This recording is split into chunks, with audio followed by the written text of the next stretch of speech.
Achieving egolessness or egoless state of mind is one of the goals of the seekers of truth. See? So you want to remove the ego. So you want to become egoless. You want to become selfless. That is achieve the transparency of your mind. So egoless means your heart and mind is so transparent. In that state, you can freely communicate with your guardian spirits, or even a guiding spirit too. If you keep your ego as it is, it's a kind of a hindrance that blocks the free communication between you and your guardian spirits, so that you have no communication with your spiritual guides from heaven. So to remove ego is one of our goals. And also we talk about inclination of the soul. When you go to the seventh path of the True Eightfold Path, which is the light will, this book encourages you to examine a few aspects. First one is that you just examine whether you have a tendency to deny yourself. See, you have a very negative sentiment against yourself. So you deny yourself, or you tend to punish yourself. Unconsciously, you may have some guilt feeling for what you have done or what you have taught to the other people, and you want to punish yourself. That is a negative sentiment. Okay, and will is a kind of a continuous thought, right? So it's a mind inclination. So you tend to blame yourself, or you tend to be pessimistic for your future. Okay, or sometimes you have a strong self-pity to yourself. That self-pity is very poisonous to your mind. It's a kind of ego.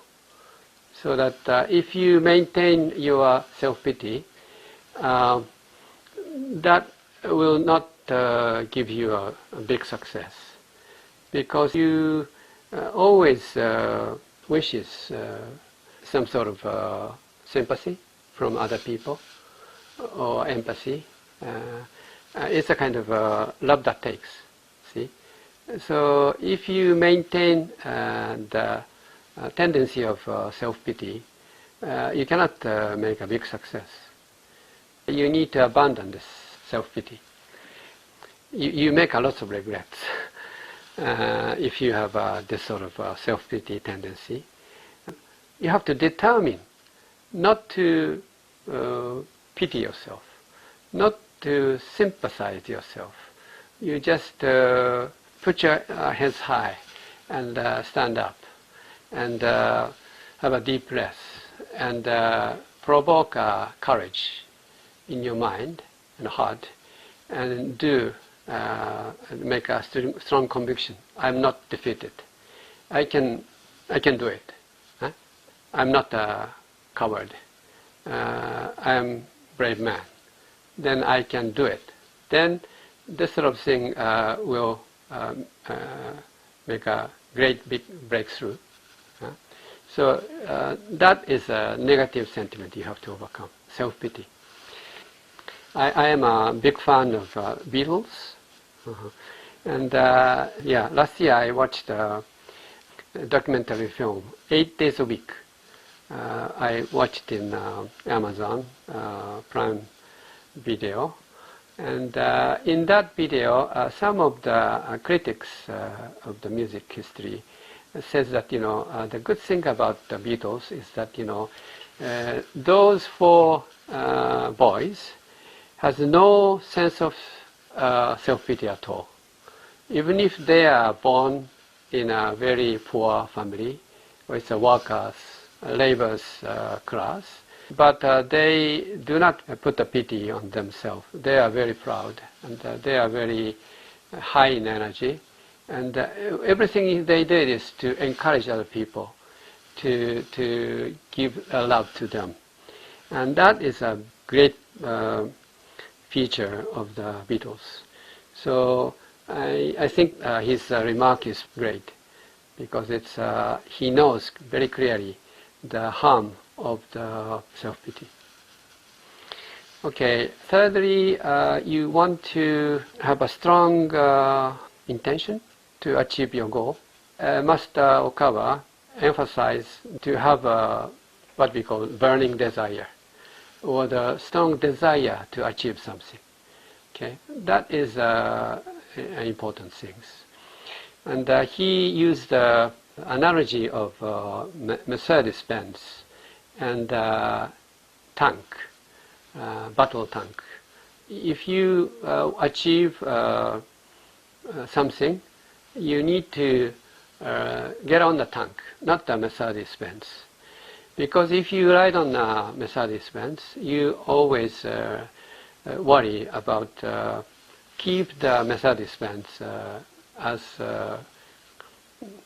good as possible.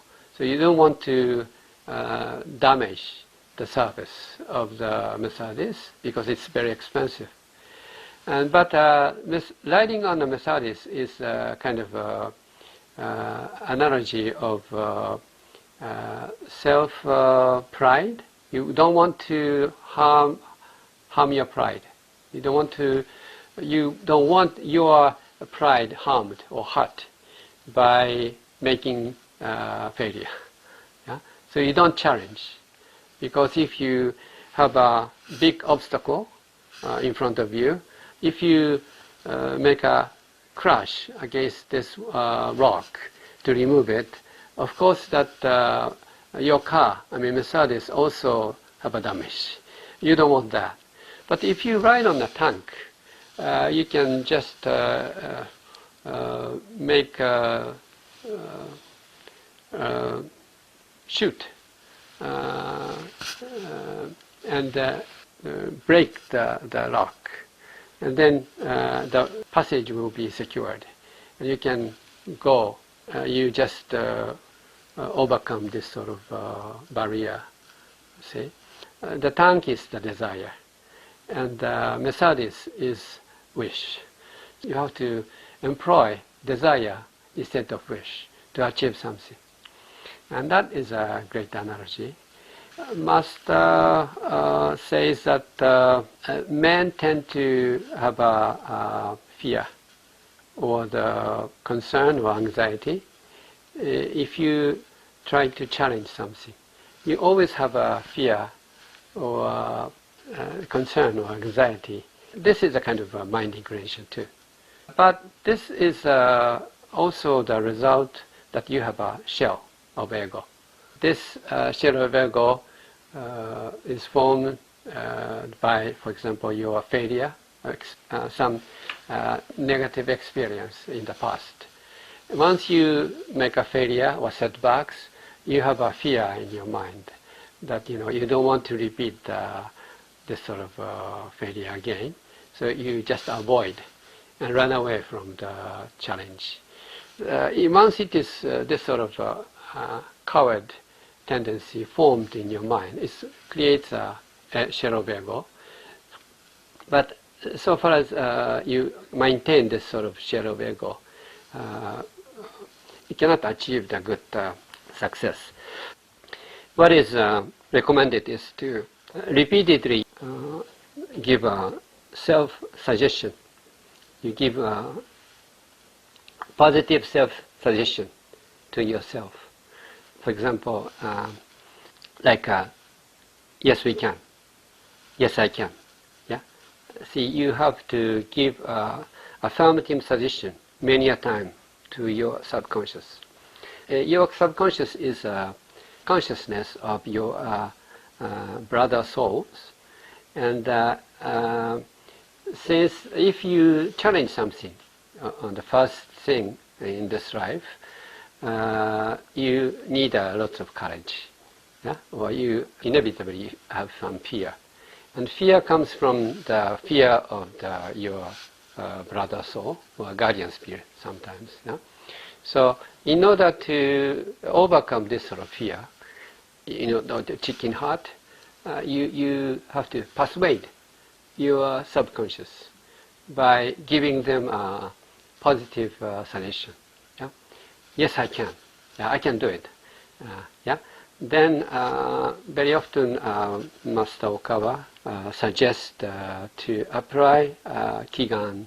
So by writing down your wishes, your desires on the form of Kigan, you just, I want to overcome this, cover this, and then achieve this. Yeah. So give me a heavenly guidance.